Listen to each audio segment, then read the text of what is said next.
Alrighty, everybody. So we're getting in here just after the 10 o'clock news. And I want to give you an update on some of the things we're seeing tonight on the new model guidance. You know, we get another round of it that comes in.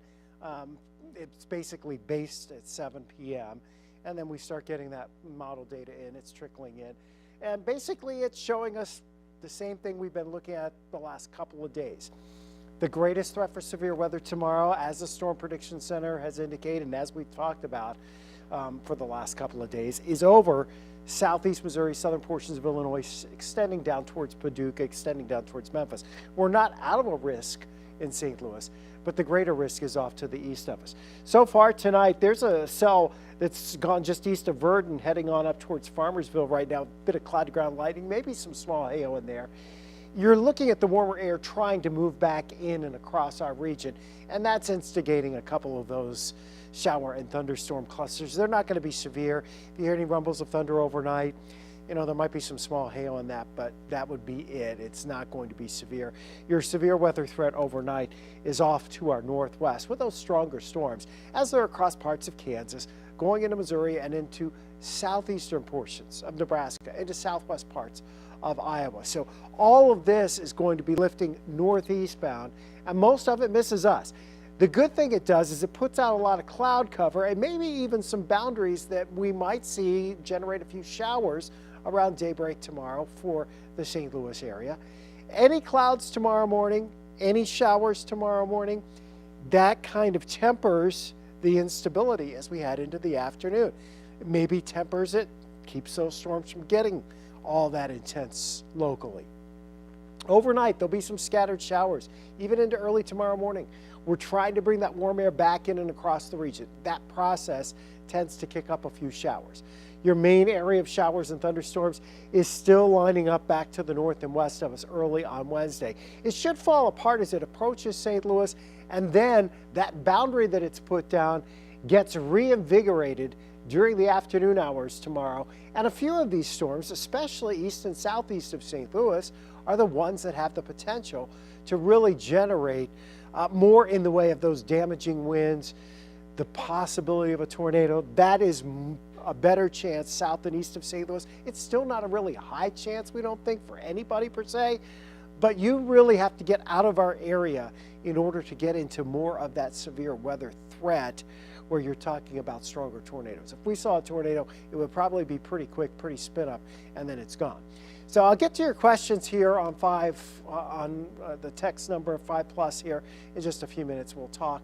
We'll answer some of those questions. We have about 15 more minutes, so we have time. If you have time, I got time, right?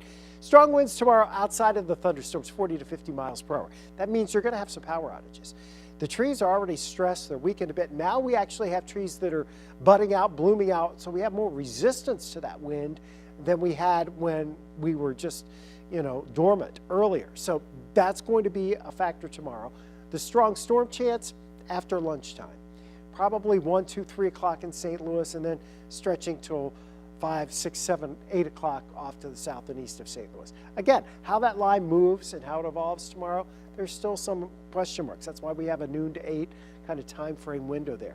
There will be some power outages, not only from the thunderstorms, but the wind outside of thunderstorms.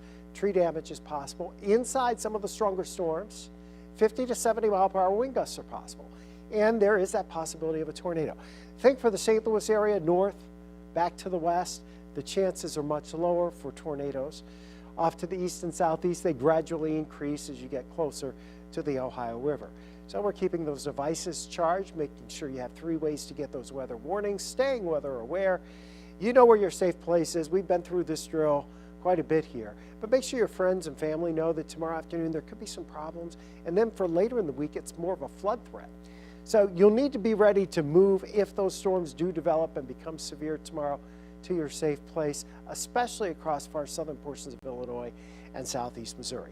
So here is another perspective of what the radar might look like. Again, serving suggestion courtesy of the high-resolution models showing a few thunderstorms trying to develop here as we go into tomorrow afternoon.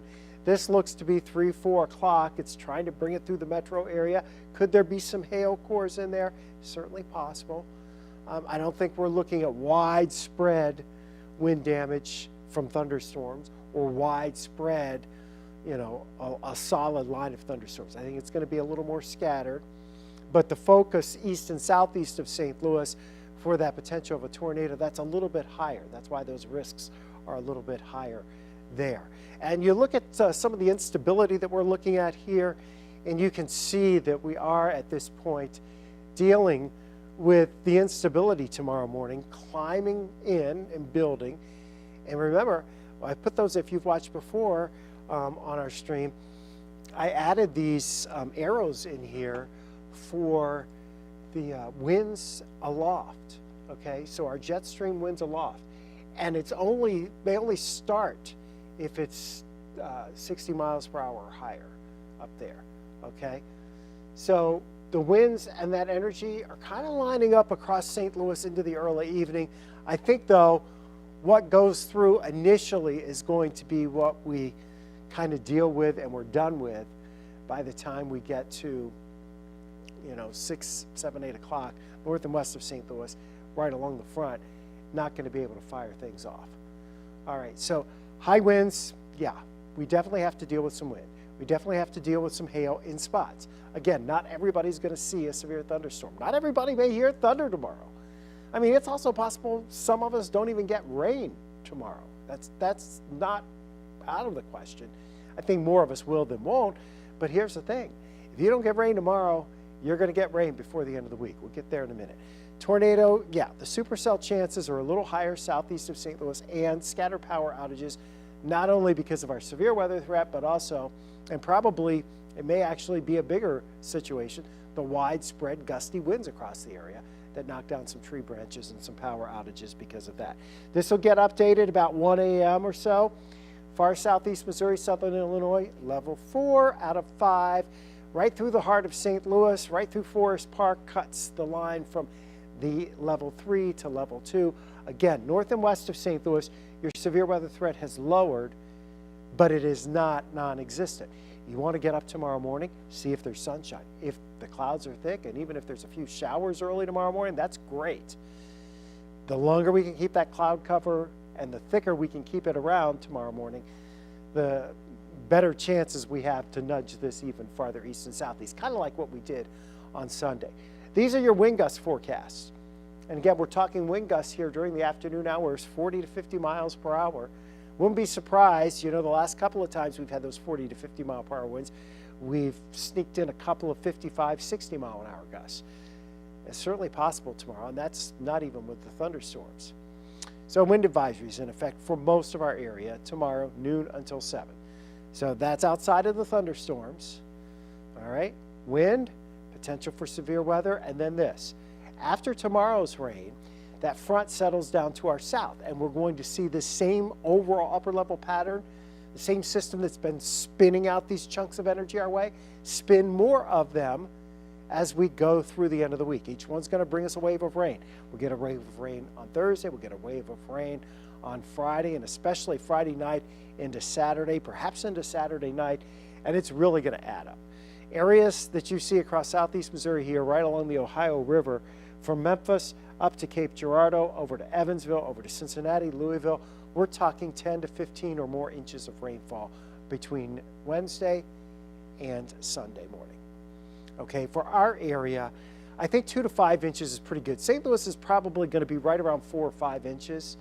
And as you go down into southern Jefferson County, we're probably going to be nudging that into that 5 to 8 inch range. And then far southeast Missouri, 5 to 10 inch or more.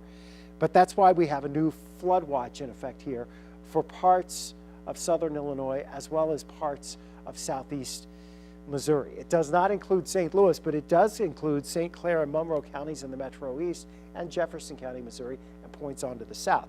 That hilly terrain down to the south and southwest of St. Louis, big concerns here as we go towards Friday and into Saturday, because while this area generally has been a bit dry over the last month, after tomorrow's rains, that will effectively saturate the ground, and then we're going to keep adding on to that.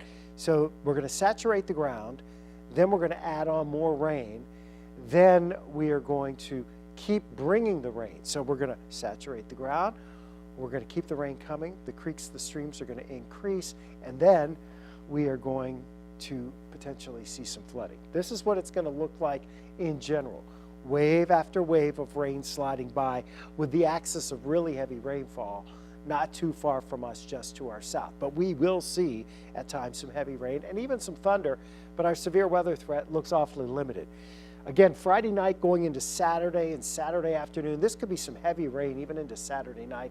It'll wind down by Sunday morning, but that potential for historic, if not catastrophic flooding does exist down close to the Ohio River. And again, that's going to pull the river levels up. We just don't know exactly by how much at this point. Breezy overnight, a lot of clouds, maybe a few spot showers. Don't worry about severe weather tonight. Temperatures are holding in the 50s. Tomorrow, storms develop, and we will look at temperatures climbing into the mid to upper 70s ahead of the thunderstorms tomorrow. There's your 10-day forecast, your weather impact alerts for Wednesday, Friday, and Saturday. While you digest that, questions. What are the chances for tornadoes looking like in the Arnold Imperial area? Do the storms have a chance to die down before it gets here or there? You know, the storms are going to kind of phase off just a little bit during the morning, and then they're going to try to, you know, get reinvigorated during the afternoon. So a lot of questions from Jefferson County. Festus tomorrow. It's going to be windy for everybody tomorrow. As you go down into, you know, Jefferson County, I think you have probably a little better chance of seeing the storms than the rest of the metro area. Same true for the Metro East, because you have a chance to, just a little bit longer chance to heat up a little bit more. Cardinals, chances that the Cardinals game gets in tomorrow. You know, I was actually having a conversation about that a little while ago, and we do think the Cards will get their game in tomorrow. They should be able to get it started without a problem based on everything we're seeing right now. Okay, I think they're going to be able to get it started. They won't have too many big problems with that. And then maybe there's a rain delay at some point, but you know, I really don't, I'm not sold on that either as we go into tomorrow. So I think they will get that done. How much rain for Bethalto, Illinois, and other information for Bethalto? Well, again, in the Metro East, I think we are talking about tomorrow, the potential's there for a quick ½ inch to 1 inch of rain if you're under a heavier thunderstorm. But if you're not, you probably don't get a whole lot. But as we go into Thursday, into Friday, into Saturday, into Sunday, I think Thursday you get that ½ inch to 1 inch by Thursday night, Friday morning. And then as you go through Friday into Saturday morning, you're adding another couple of inches. And then you add another inch or two Saturday into Sunday. So it adds up. It's not all coming at once, which actually is a good thing. But it is going to be a bit of a problem there as we go through there. So, and how much rain for St. James? I do think in St. James you're probably looking at 5 to 6 inches. And that's Gene, one of our friends down there, and who's on our 5 on Your Side Weather Watchers Facebook group. So we're glad he's part of that. We ask you to join our 5 on Your Side Weather Watchers too. We'd love to see your pictures. You can help us, let us know what's going on. These are 3 things you need to know going out the door tomorrow morning. It's windy all day long Wednesday. 40 to 50 mile per hour gusts outside and away from any thunderstorms. Okay, there will be thunderstorms that develop. Not everybody's going to get one, but some of us will. A few of us will actually see some strong to severe thunderstorms. And potentially that includes winds, hail. Could there be a tornado? That isolated tornado chance looks to be more east and southeast of St. Louis, really across far southern portions of Illinois, down into far southeastern Missouri, not so much so in St. Louis. But yeah, we still have that potential. Okay, then after that, it's waves of heavy rain or periods of rain that at times is heavy. How about that? Thursday, Friday, Saturday, ending by early on Sunday. Our biggest concerns with that are the days that we have as weather impact alert days now, and that is Friday and Saturday, as those are the days where we are going to be looking at the higher flooding potential. And also, a lot of folks like to camp and go camping on weekends. This is, you know, it's springtime. You want to be outside. This weekend, before you set off, check the weather and make sure you're staying up to speed on that. All right, we're winding down this stream tonight. That's pretty much all I know for you tonight. You could tell by looking at this forecast, it's kind of chilly after tomorrow. We're going to see much cooler weather here going into the weekend. we should start to dry out and drain off Sunday afternoon into Monday and Tuesday. There may be some frost, even some freezing temperatures for some of us early next week, depending on how the winds do and how the skies do. If we get those clouds to break up, then eventually we'll get back to around 70 or so. For the next few days, it's going to be pretty active in St. Louis. Stay weather aware on Wednesday. Listen, we'll be starting, we have streaming 7 to 8 o'clock for Today in St. Louis Plus on 5 Plus. And then I think Gary is probably going to be streaming for you at 10:30, maybe 11:30. I'll be back in here for the noon newscast tomorrow, and we'll have you covered all across the area as this evolves and develops. Don't be surprised if some of us don't see a drop of rain tomorrow and others of us have to deal with strong to severe thunderstorms. That's just the way it's going to shake out across the bi-state region. Thanks for joining us tonight on 5 Plus. Hopefully we've been some help to you as you try to plan and we try to get everything squared away here for what's to come over the next several days.